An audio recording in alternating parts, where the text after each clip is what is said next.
लगन कुंडली के सप्तम भाव में जब भी दो ग्रह कोई भी कंजक्शन में होंगे तो वास्तव में आपका जो जीवन साथी है वो कैसा होगा, मैरिज होने के बाद आपका मैरिड लाइफ कैसा बीतेगा या आपका ओवरऑल जो लाइफ है वो कैसा रहेगा। तो यहाँ पे हम इस वीडियो में डिस्कस कर रहे हैं। मान लो किसी जातक का राहु और मंगल का युति है सप्तम भाव में, तो ऐसे में आपकी मैरिज में आपका जो पार्टनर है वो आपको कैसा मिल सकता है, आपका मैरिड लाइफ कैसा बीतेगा या उनके साथ आपका जो नेचर है, आपकी अंडरस्टैंडिंग है वो सब कैसा रहेगा। यहाँ पे डिपेंड करता है कि अब मंगल आपके चार्ट में कौन कौन से भाव के स्वामी हैं। तो आपका जो जीवन साथी होगा वो आपको मंगल से जुड़े हुए उन भावों को लेके बहुत ज़्यादा सपोर्ट करने वाला हो सकता है, लेकिन क्योंकि मंगल एक बहुत ही फायरी, एक बहुत ही एग्रेसिव प्लैनेट है और राहु के साथ जब वो मंगल मिलेगा आपके सप्तम भाव में तो अंगारक दोष उत्पन्न होगा। इस दोष की वजह से अक्सर आपके जीवन साथी के साथ आपके लड़ाई झगड़े और विवाद होने की संभावना बहुत ज़्यादा बढ़ जाती है। स्त्रियों के केस में हालांकि यहाँ जो डिजायर है, जो सेक्सुअल डिजायर है वो काफ़ी ज़्यादा बढ़ती है। अगर मंगल अपने घर में स्थित होंगे तो लड़ाई झगड़े के उतने ही ज़्यादा चांसेस होंगे, पुरुषों के केस में भी और स्त्रियों के केस में भी। लेकिन अगर स्त्रियों के केस में मंगल और राहु सप्तम में है तो आपका जो पार्टनर होगा वो आपको बहुत ज़्यादा फिजिकली हार्म करेगा और आपका जो डिजायर है वो लगातार बढ़ता ही जाएगा। ऐसे में आपको पार्टनर से भयंकर असंतुष्टि उत्पन्न हो सकती है। अचानक से आपका रिलेशन पार्टनर से टूट सकता है। राहु मंगल का ये कंजक्शन सडनली डिवोर्स करवा सकता है, आपके पार्टनर के साथ ज़्यादातर मारपीट करवा सकता है, कोई विवाद करवा सकता है, लड़ाई झगड़ा करवा सकता है। तो घरेलू जीवन आपका शांतिपूर्ण नहीं बीत सकता इस कंजक्शन के होते हुए। अब यहाँ मंगल कितना ज़्यादा प्रभाव राहु पर डाल पा रहे हैं या राहु कितने ज़्यादा मंगल के क्लोज हैं। देखिए, राहु कहीं ना कहीं मंगल के साथ जब मिलेंगे तो साहसिक क्षमता को भी रिप्रेजेंट करेंगे और ब्लाइंडली आप कोई भी डिसीजन ले लें इस स्थिति को भी। ऐसे में कभी भी आप अपने कोई भी पार्टनर को चुनते हैं, चाहे वो बिजनेस पार्टनर है, चाहे वो जीवन साथी है, तो आप उसके साथ फिजिकल अट्रैक्शन की वजह से या आपको ऑलरेडी पहले से ये लगता है कि आपका उनके साथ अंडरस्टैंडिंग बहुत बेटर होगा, इसी वजह से आप चुनते हैं। लेकिन जब आपका मैरिज हो जाता है या जब भी आप किसी के साथ पार्टनरशिप में आ जाते हैं तो सडनली आपको ये लगता है कि आपका रिश्ता उतना बेहतर नहीं है जितना वास्तव में आपने सोचा था। यहाँ पे अब आपका सप्तमेश कौन सा प्लेनेट है वास्तव में उसको देखिएगा, वो आपके चार्ट में कैसी स्थिति में है। अगर आपका सप्तमेश कुछ हद तक मान लो अच्छी स्थिति में चार्ट में बैठा है तो यहाँ का जो राहु है मंगल के साथ ये आपके लिए काफ़ी सपोर्ट ला सकता है। बट यहाँ डिवोर्स होने के चांसेस मोस्ट ऑफ केसेस में बनेंगे ही बनेंगे, भले ही वो आपके मैरिज के 6 महीने बाद हों, भले ही 1 ईयर के बाद हों, 2 साल के बाद हों।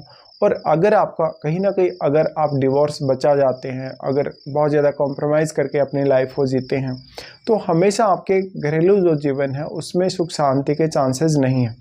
अब मंगल आपके चार्ट में कौन कौन से भावों के स्वामी हैं, उन भावों को लेके आप जीवन में कोई भी ब्लाइंडली ऐसे रिस्क ले सकते हैं जिससे आपको नुकसान होगा।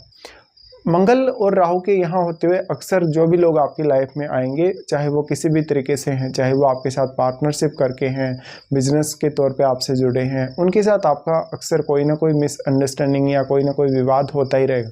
अब दूसरा कोई भी प्लेनेट क्या वास्तव में इनके साथ बैठा हुआ है उसको जरूर देखिएगा, तो उस ग्रह के रिजल्ट भी यहाँ बिगड़ने के चांसेस हैं। यहाँ अगर देखा जाए तो अब राहु आपके 11th हाउस पर अपना एस्पेक्ट डाल रहे हैं। 11th के साथ साथ यहाँ मंगल हैं वो आपके लगन को एस्पेक्ट कर रहे हैं और राहु भी आपके लगन को एस्पेक्ट कर रहे हैं। तो हालांकि दोनों का प्रभाव आपके लगन पर जरूर है, लेकिन राहु का जो 11th हाउस पर प्रभाव है उसकी वजह से आपकी एक्सपेक्टेशंस को ऐसा राहु काफ़ी तीव्रता से बढ़ाने का काम करता है और मंगल है वो फिजिकल बॉडी को रिप्रेजेंट करता है। तो आपस में यहाँ लड़ाई झगड़ा या विवाद होने की संभावना बहुत ज़्यादा है। इसके साथ साथ आपकी जितनी ज़्यादा अपेक्षाएं बढ़ती जाएंगी अपने जीवन साथी से, उतना ही ज़्यादा यहाँ वाद विवाद होने की संभावना भी बढ़ती जाएगी। अगर चंद्रमा या शनि का प्रभाव है आपके सप्तम भाव पर तो इवन बहुत ज़्यादा प्रॉब्लम्स बढ़ सकती हैं। अब राहु और मंगल का ये वाला जो कंजक्शन है वो आपको कोई भी काम को बहुत बिना सोचे समझे करने के लिए प्रेरित करेगा या सडनली कोई भी निर्णय लेने के लिए प्रेरित करेगा। ऐसी स्थिति में आप काफ़ी सारी गलतियां करेंगे, आप सडनली अपनी मैरिज के प्रति बहुत ज़्यादा ऑब्सेस्ड हो जाएंगे, आप कोई गलत जीवन साथी को भी चुन सकते हैं। या यहाँ पे ऐसा देखा जाता है कि आपका जो पार्टनर होता है कभी कभी दूसरे धर्म का होता है या दूसरे कल्चर का होता है या दूसरी कास्ट का हो सकता है। मंगल यहाँ पे अब कितने ज़्यादा क्लोज हैं राहु के, जितने ज़्यादा मंगल राहु के क्लोज होंगे उतने ही ज़्यादा आपके उन भावों से संबंधित डिसीजन गलत होने की संभावना है जिनके आपके चार्ट में मंगल स्वामी हैं। यहाँ अगर देखा जाए तो राहु और मंगल दोनों का ही एस्पेक्ट आपके लगन पर है, तो ये आपके पब्लिक डीलिंग के लिए अच्छा साबित नहीं होने वाला, क्योंकि आपका जो व्यवहार होगा या सामने से जो लोग आपको मिलेंगे उनका जो नेचर होगा वो कहीं ना कहीं बहुत ज़्यादा मिसमैच सा रहेगा। उसके बाद राहु का यहाँ जो प्रभाव है वो आपके थर्ड हाउस पे। अब जब मंगल के साथ यहाँ राहु बैठे हैं तो राहु सडनली आपको इल्यूजन में डालकर कोई भी इस प्रकार के रिस्क लेने के लिए या कोई भी ऐसा गलत फैसला लेने के लिए प्रेरित कर सकते हैं जिससे आपका रिलेशनशिप डिस्टर्ब होगा, आपके किसी के साथ पार्टनरशिप टूटने के चांसेस बनेंगे या आपका जो पब्लिक छवि है वो खराब होगा। यहाँ पे अगर शुक्र जैसे ग्रह का इन्वॉल्वमेंट बन जाता है तो आपके अफेयर्स होने के चांसेस बहुत ही ज़्यादा बढ़ जाते हैं।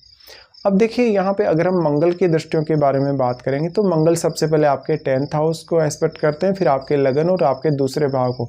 तो ऐसे में पार्टनर के साथ आपका जो स्पीच है, स्पीच के थ्रू जो आपका कम्युनिकेशन है पार्टनर के साथ वो उतना बेटर नहीं होता। यहाँ पे अगर मंगल बहुत ही अच्छी कंडीशन में बैठे हैं राहु के साथ तो, लेकिन राहु का कितना ज़्यादा प्रभाव मंगल पर है, मंगल आपको कैरियर में सपोर्ट जरूर कर सकते हैं जब वो आपके 10th हाउस पर अपनी दृष्टि डाल रहे हैं। इसलिए कैरियर को अचीव करना कहीं ना कहीं या कैरियर में आगे बढ़ना जरूर आसान हो सकता है, लेकिन आपके लगन में बैठा हुआ केतु भी आपके लिए काफ़ी सारी समस्याएं डेवलप करेगा, जहां पर आप अपनी वास्तविक जो पावर है, वास्तविक जो क्षमता है उसको पहचानने में सक्षम नहीं रहेंगे। अक्सर आप अपने फैसले बदलते रहेंगे। हालांकि राहु मंगल आपको काफ़ी हार्डवर्क करने के लिए भी प्रेरित करेंगे जीवन में। तो अब कितना ज़्यादा फायदा आप इस कंजक्शन का उठा सकते हैं।